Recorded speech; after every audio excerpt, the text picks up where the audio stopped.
चलो नमोकार चलो, अभिनव तीरथ नमोकार चलो, नमोकार चलो नमोकार चलो, अभिनव तीरथ नमोकार चलो। साधु समाधि यह भावना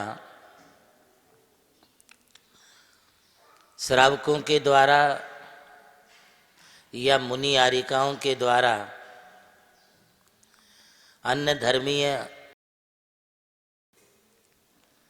जैन जगत के पूज्य आराधनीय जो रत्नत्रय एवं संयम को धारण करने वाले त्यागी तपस्वी साधुगण हैं, उनके संयम की सुरक्षा की भावना रख करके जो अपनी सेवाएं उनके प्रति दी जाती हैं, वही साधु समाधि भावना है। जो साधु अनेक प्रकार के व्रत तप उपवास संयम आदि को धारण करते हैं, उनके लिए यदि जीवन में किसी कारण से शारीरिक मानसिक व्याधि वेदनाओं के द्वारा यदि रत्नत्रय में संयम में कुछ व्यवधान पैदा होता है, तो उन्हें संबोधन दे करके सेवा करके उन्हें उनके संयम में उनके रत्नत्रय में सहयोगी बन करके उसकी सुरक्षा के भाव रखना, ये साधु समाधि भावना है। जैसे किसी राजमहल में आग लग जाए तो हर तरह से भर कोशिश अब आग को लगने के कारण वहाँ पर रखे हुए जो रत्न है भंडार है वह कहीं जल ना जाए, इसलिए जिस किसी कोशिश से वहाँ भरे हुए रत्न भंडार खजाने को बचाना आवश्यक है, उसी तरह से साधु के जीवन में कोई कष्ट परेशानी उपसर्ग परिचय कुछ भी आता है तो उसका हमें उनके रत्नत्रय को बचाने का, रत्नत्रय को सुरक्षित करने का जो प्रयत्न करना होता है, वही साधु समाधि भावना है। मुझे एक दृष्टांत भगवान महावीर स्वामी के समय का बहुत अच्छा लगा और वह यह था, चंपापुर के राजा श्वेतवाहन बहुत धर्मात्मा एवं मुनि भक्त थे। उन्हें संसार शरीर भोगों से वैराग्य हो गया। उन्होंने अपने पुत्र बिमल वाहन को राज्य दे करके दीक्षा ले ली।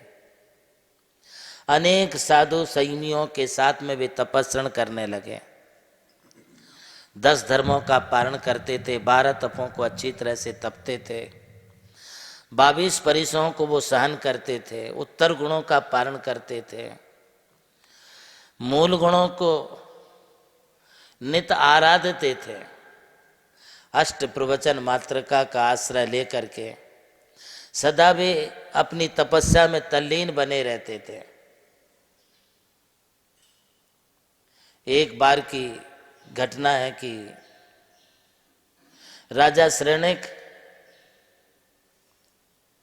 उन्हें रास्ते में जंगल के बीच में पेड़ के नीचे तपस्या करते हुए बैठा देख करके बड़ा अचरज हुआ कि ये महान राजा चंपापुर के दीक्षा धारण करके राजगिरी के रास्ते पर आकर के तपस्या कर रहे हैं। उन्हें वंदन किया, नमस्कार किया, किंतु वंदन नमस्कार करने के समय श्वेत वाहन का जो शरीर था वो एकदम काला पड़ गया। चारों तरफ से उनकी ओरा आभा मंडल एक अलग प्रकार की दिखने लगी। उनके शरीर का तेज कम हो गया, किंतु चेहरे पर बड़ी क्रूरता दिखलाई पड़ रही थी। चेहरे पर ऐसा भाव झलक रहा था कि मानो जैसे बहुत गुस्से में हो, उग्र हो।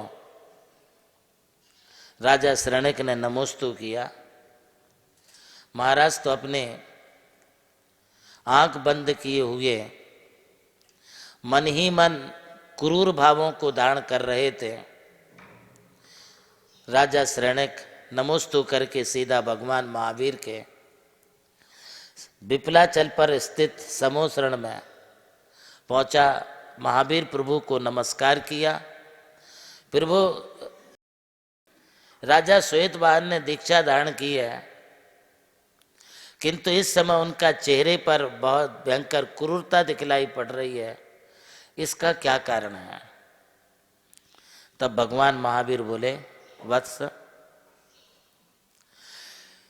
जहां श्वेतवाहन मुनि तपस्या करने के लिए बैठे हैं, वहां से कुछ लोग निकले हैं, जिसमें से एक सज्जन ने कहा कि इन मुनिराज के लक्षण तो इतने अच्छे हैं, सामुद्रिक शास्त्र के मुताबिक इतने अच्छे लक्षण हैं कि इन्हें किसी राज्य का राज्याधिकारी होना चाहिए, इनके ऐसे चिन्ह हैं।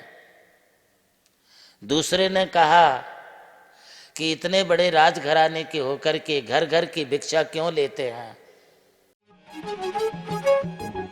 आकार ले रहा जहां विश्व का सबसे ऊंचा समोशरण, सर्वोच्च जहां प्रतिमाएं पंच परमेष्ठियों की हैं मन भावन, है जिसके प्रणेता प्रज्ञा श्रमण आचार्य देव नंदी गुरुवर, आचार्य देव नंदी गुरुवर, जहाँ स्वर्ग उतर आया है तीर्थ रूप में मानो धरती पर, स्वर्ग है उतरा धरती पर, जिस पावन पवित्र भूमि पर खुल रहा पुण्य का द्वार, चलो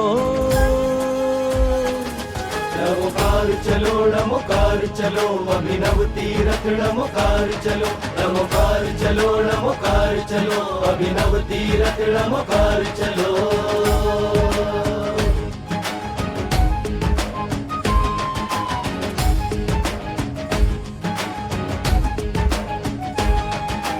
अरिहंतो भगवंत इंद्र महिता, सिद्धाश्च सिद्धीश्वरा, आचार्य जिन शासनोन्नति करा, पूज्य उपाध्याय का, श्री सिद्धांत सुपाठ का मुनिवरा, रत्नत्रया राधिका, पंचैते परमेष्ठिनः प्रतिदिनं कुर्वन्तु ते मङ्गलम्, कुर्वन्तु मे मङ्गलम्, कुर्वन्तु नो मङ्गलम्। नमोकार चलो, नमोकार चलो, अभिनव तीरथ नमोकार चलो, नमोकार चलो, नमोकार चलो, अभिनव तीरथ नमोकार चलो।